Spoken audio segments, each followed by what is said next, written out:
Mən Novruzov bəylər, Güloğoğlu və mənim şikayətim Bakıda Əllər məntəqəsində, xəstəxanasında bir həkimə şikayətim var. Mənim uşağım xəstə olduğuna, ola mənə həkim qayıtdı deyir ki, sənin uşağın xəstə deyil. Və mən də Lənkərandan bütün sənədlərimi və hamısını əlimdə düzəltmişəm, hamısı mənə deyib ki, sənin uşağın seriflisdir. Və uşağım da 3-cü qrup 50-yə çıxıb, 2 ildə bunun pensiyasını almışam.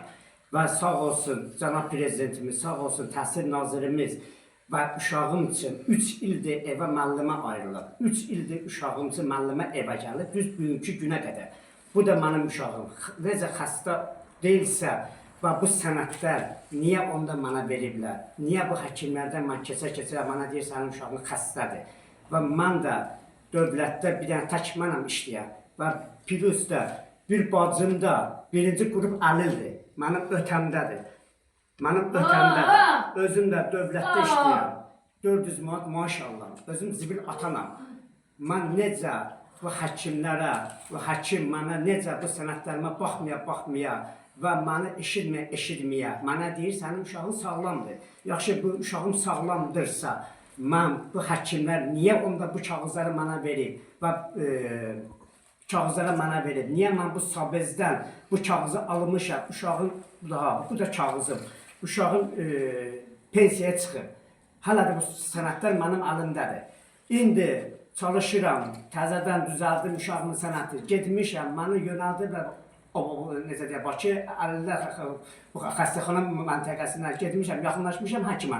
Həkim uşağımı oturub kompüter qabağında, uşağıma deyir, get o başa, gəl bu başa. Ondan sonra mənə deyir ki, götür sənədləri, sənin uşağın necə deyək, xəstə deyil. Xəstə deyil. Bu da mənim uşağım. O da mənim bacımdır. 1-ci qrup əlildir. Yaxşı, mən necə eləməliyəm? Mən kimə dərdimi deməliyəm?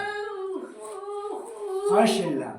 Cənab prezidentimizdən, xahiş edirəm, Mehriban xanımdan, xahiş edirəm,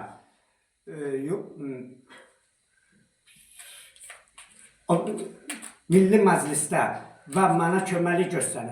Mən üzümü tuturam ölkə başçısına və onun xanımına, mənim şikayətimlə bağlı və həmin həkimə qarşı o tədbir görəsiniz.